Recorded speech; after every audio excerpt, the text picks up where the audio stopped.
बोलो जयकारा बोल मेरे श्री गुरु महाराज की जय।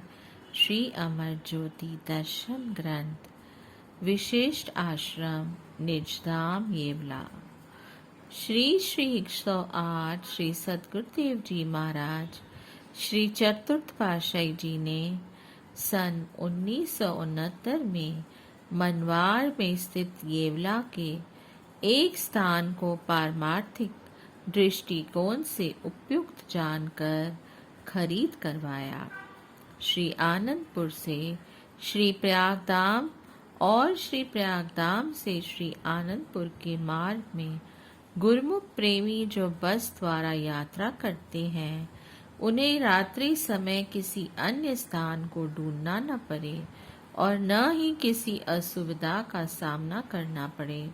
इसकी देख रेख के लिए महात्मा विचार गोपालानंद जी को यहाँ का सेवा कार्य सौंपा। एक कमरा और एक बरामदा बनवाया।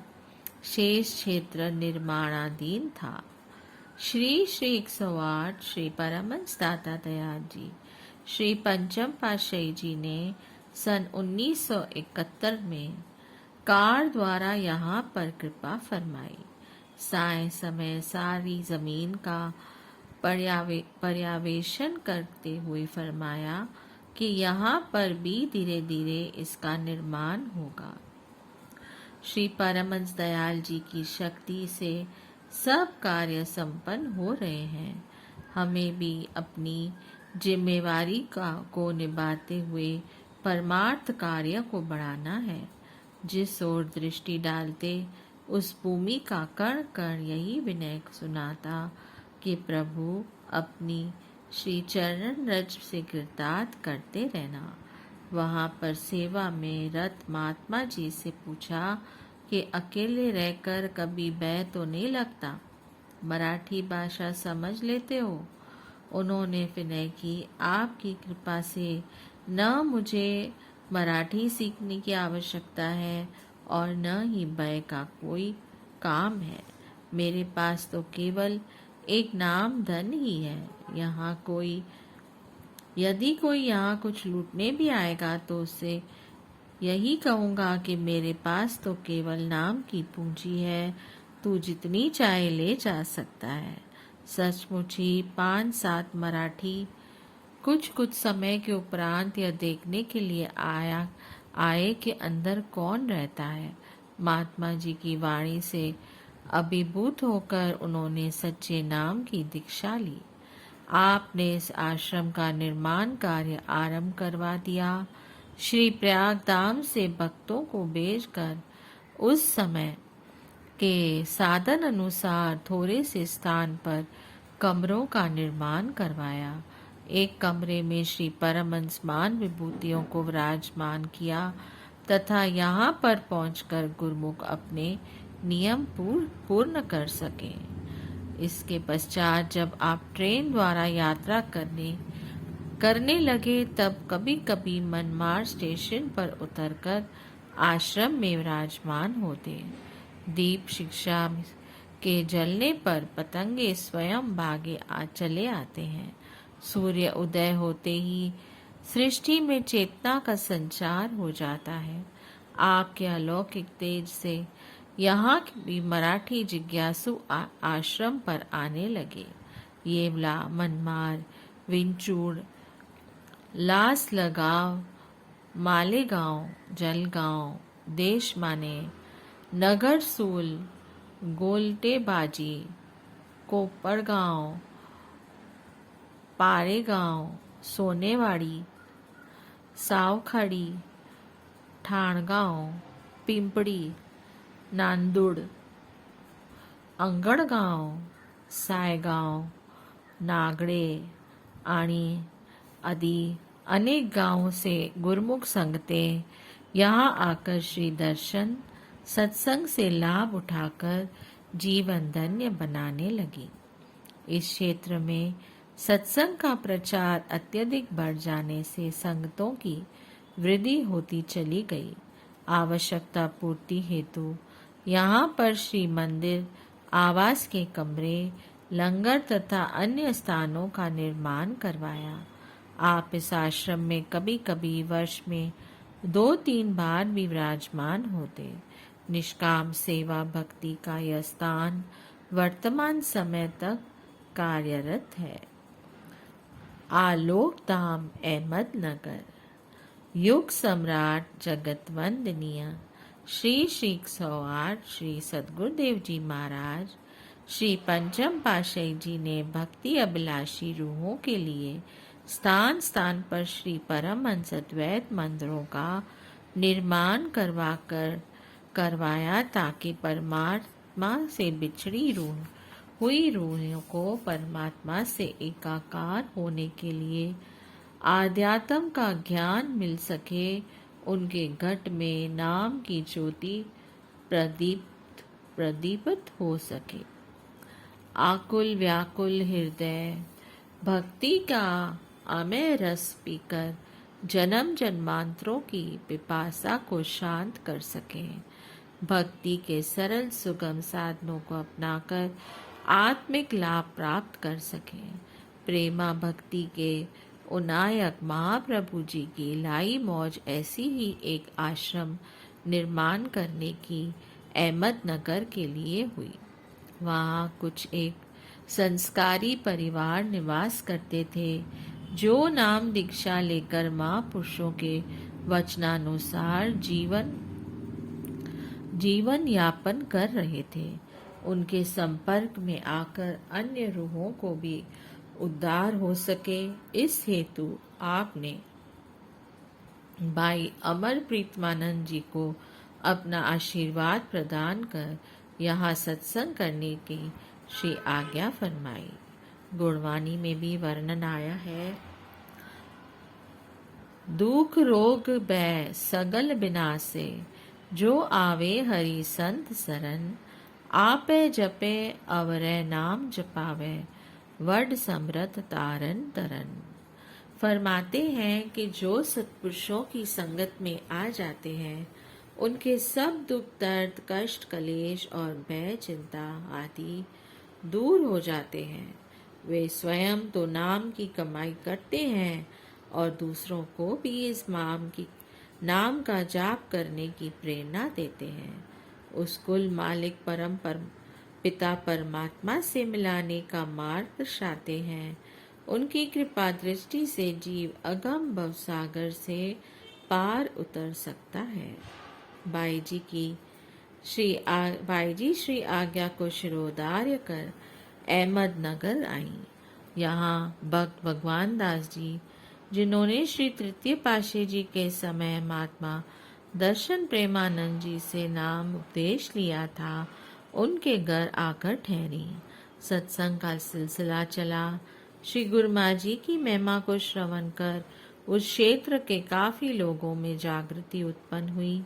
मानव जन्म के सर्वोच्च लक्ष्य की जानकारी मिली। इस लक्ष्य को प्राप्त करने हेतु महापुरुषों की चरण शरण ग्रहण करने की क्या विशेषता है, यह सब ज्ञान मिला और वे नाम दीक्षा लेकर भक्ति की ओर अग्रसर हुए। इसी प्रकार लोगों की रुचि सत्संग में बढ़ती चली गई। कुछ समय तक वहां ठहर कर बाई जी पुण्य श्री दर्शन करने के लिए श्री प्रयागधाम पहुंची तो श्री चरणों में सारा वृतांत कह सुनाया। उन सब प्रेमियों को श्री दर्शन देने के लिए विनय भी की। आपने उनकी प्रार्थना को स्वीकार कर कुछ समय पश्चात अहमदनगर में कृपा फरमाई। भक्त जी का घर छोटा होने के कारण उन्होंने सारडा मिल के सेठ से आग्रह कर श्री प्रभु जी के रहने का सारा प्रबंध वहां कर दिया। सेठ जी भक्ति भाव के विचारों वाले थे और उन्होंने सहर्ष मिल में बने बड़े हॉल का सब सामान निकालकर बाहर रख दिया और वह हॉल श्री प्रभु जी के दर्शनार्थ तैयार कर उसे पुष्प लड़ियों से सजा दिया। आपके शुभ आगमन से अहमदनगर की धरती के भाग्य उदय हो गए। हर तरफ रौनक बहार आ गई। भक्तों ने जब तेजोमयी नूरानी छवि का दर्शन पाया तो सब सुध बुध बुला बैठे और चकोर की न्यायी उसके दीप्यमान मुखमंडल की ओर निहारते ही रह गए। उन्हें मानुष जन्म की विशेषता का ज्ञान करवाकर इस जगत में आने का उद्देश्य समझाया तो उनके अंतर हृदयों में संसार व संसार के झूठे पदार्थों की चाहना फीकी पड़ने लगी। आत्मबोध हो जाने से भक्ति की महत्ता स्पष्ट होने लगी। बहुत सी संस्कारी आत्माएं नाम दीक्षा लेकर सतमार्ग की ओर प्रेरित हुईं। इस प्रकार आप जब भी श्री प्रयागधाम कृपा फरमाते तो अहमदनगर के प्रेमियों को पावन श्री दर्शनों से निहाल करने के लिए सारडा मिल में ठहरते। उन्हें पावन प्रवचनों और भक्ति की अमूल्य निधि से मालामाल करते। एक बार आपने जब यहाँ कृपा की तो अचानक ही तेज बरसात आ गई। सेठ जी का सारा सामान, फर्नीचर इत्यादि बाहर पड़ा होने के कारण भीगकर खराब होने लगा। श्री प्रभु जी की जैसी ही उस ओर दृष्टि पड़ी तो भक्त भगवान दास जी को समीप बुलाकर फरमाया कि यह सेठ जी तो भक्तिवान है और ये इस नुकसान के विषय में स्वयं अपने मुख से कभी उल्लेख नहीं करेंगे। हमारा यह विचार है कि यहाँ कोई उपयुक्त स्थान देखकर आश्रम निर्माण किया जाए ताकि सबको उचित सुविधा उपलब्ध हो सके। करुणा निदान प्रभु जी स्वयं कुछ महात्मा एवं भक्त जनों को साथ लेकर जगह देखने गए। साथ में भक्त आसानंद भी थे। भक्त भगवान दास जी ने एक जगह दिखवाई तो आपने फरमाया, यह स्थान आश्रम के अनुकूल नहीं है। नगर में सब स्थानों का भ्रमण कर लेने के पश्चात भी कोई स्थान पसंद नहीं आया। आपने भक्त जी को फरमाया कि कोई ऐसा स्थान ढूंढो जो आबादी से दूर एकांत में हो। श्री प्रभु जी के साथ आए हुए सभी गुरमुख जन जगह देखते देखते उस भूमि पर जा पहुंचे जो वर्षों से तपस्यारत थी, जहां आज आश्रम बना हुआ है और महापुरुषों के आने की बाट जो रही थी। मन ही मन पुकार कर रही थी कि कब महाप्रभु जी आकर अपने चरण स्पर्श कर मेरे भाग्य जगाएंगे। आज उस धरती की करुण पुकार को सुनकर करुणायन आनंद कंद सुख सागर प्रभु जी ने अपनी असीम करुणा बरसाते हुए इसके चप्पे चप्पे को अपनी चरण रथ से कृतार्थ किया। धरती ने अपना पावन स्पर्श पाकर आपका पावन स्पर्श पाकर कोटि कोटि अभिनंदन करते हुए आभार प्रकट किया। अब उसके भाग्योदय का समय जो आ गया था, वह यह जानकर हर्ष से फूली न समा रही थी कि अब महाप्रभु जी शीघ्र ही मेरा कायाकल्प कर अति भव्य आश्रम का निर्माण कर अपनी भक्त मंडली सहित मुझे सदा कदा कृतार्थ करने आते रहेंगे। आपने सारी जगह का निरीक्षण कर फरमाया कि हमें यह स्थान आश्रम के लिए उचित जान पड़ता है, जबकि उस समय यहाँ दूर दूर तक कोई बिल्डिंग दिखाई नहीं देती थी। ऐसा प्रतीत होता था कि इतनी दूर इस जगह पर आश्रम बनेगा तो कोई यहाँ रह भी सकेगा। बस पास में एक छोटा सा मकान था। उसमें रहने वाले परिवार के मुखिया ने जब समस्त साधु मंडली को पास खड़े देखा तो आकर विनय करके वर्ण करने लगा कि आप हमारे घर पे कृपा फरमाएं। उसकी विनती को स्वीकार कर श्री प्रभु जी कुछ समय के लिए उसके घर में पधारे। इस भूमि को सन 1983 में खरीद लिया गया। महापुरुष जो भी रचना रचाते हैं वह जीव कल्याण हेतु ही रचाते हैं। जैसे हीरे पत्थरों के नीचे छिपे होते हैं, उन्हें निकालने के लिए कठिन परिश्रम करना पड़ता है, ऐसे ही महापुरुषों की रूहें कहाँ कहाँ छुपी हुई होती हैं, यह केवल वे ही जानते हैं और वे अनथक पुरुषार्थ द्वारा स्वयं उनकी खोज कर उन्हें सत्य से अवगत कराते हैं। परम आराध्य देव श्री श्री 108 श्री तृतीय पातशाही जी महाराज सर्वप्रथम यहाँ महात्मा परम विवेकानंद जी की विनय पर भक्त आसानंद जी की फैक्ट्री में पधारे। भक्त जी के आनंद की कोई सीमा न थी। प्रेम मुक्ति भक्ति के देव को पाकर यहाँ जन जन के हृदय में भक्ति का उल्लास छा गया।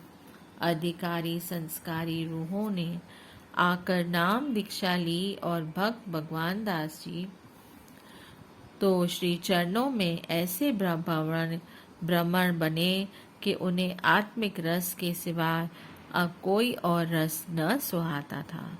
महाप्रभु जी ने उनके घर, जो कि सारडा वाली अति संकरी में था, कृपा फरमाई। साथ में आए महात्मा जनों ने विनय की, मकान ऊपर है और लकड़ी की ऊंचाई सीढ़ी है, श्री प्रभु जी कैसे चढ़ पाएंगे। फरमाया कि हमें वहां अवश्य ही जाना है। उनके घर कृपा फरमाकर आपने सबको श्री दर्शनों से निहाल कर दिया। जब आप वहां से वापस पधारने लगे तो भक्त जी ने अश्रुपूर्ण नेत्रों से विनय की, प्रभु इस तुच्छ दास के लिए आपने इतना कष्ट सहा, मेरे पास कोई शब्द ही नहीं जिससे मैं आपका आभार प्रकट कर सकूं। आपने फरमाया, हमारा तो अहमदनगर आना आज सफल हो गया। यहाँ आश्रम की जमीन लेने से पूर्व श्री सद्गुरुदेव महाराज जी, श्री पंचम पातशाही जी जब आनंदपुर में पर्व मनाने के पश्चात श्री प्रयागधाम कृपा फरमाते तो भक्त जी भी भोग लेकर स्टेशन पर पहुंच जाते। महात्मा दर्शन लखानंद जी पोस्ट कार्ड द्वारा इन्हें सूचित कर देते थे। एक बार पर्व बीतने के पश्चात भक्त जी को महात्मा जी की तरफ से आपके आगमन का कोई संदेश प्राप्त नहीं हुआ। हृदय में श्री दर्शन की चाह ने व्याकुल बना दिया। ये श्री भोग का डिब्बा लेकर स्टेशन पर पहुंच गए।